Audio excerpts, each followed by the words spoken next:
ধর্ম থাকলে সব হবে, রাজনীতি অনেক পরের কথা। সনাতনকে রক্ষা করতে হবে এবং কাল যাহা মোতা বাড়ি, আগামীকাল তাহা আপনার বাড়ি। আপনি সাবধান হন, ঐক্যবদ্ধ হন।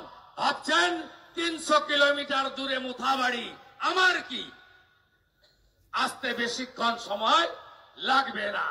বেলডাঙ্গাতে কার্তিক পুজোয় 50টা মন্দির ভেঙেছে, শ্যামপুরে দুর্গা পুজোয় 5টা মায়ের মূর্তি ভেঙেছে। আরো সহ্য করবেন? আমি আশা করি সহ্য করবেন না। রানাঘাট শ্রীরাম নবমী উৎসব কমিটিকে আমার ধন্যবাদ, কৃতজ্ঞতা। আগামীকাল হিন্দু তার শক্তি দেখাবে। বাটেঙ্গে তো কাটেঙ্গে, এক रहेगे तो सेफ रहेगे।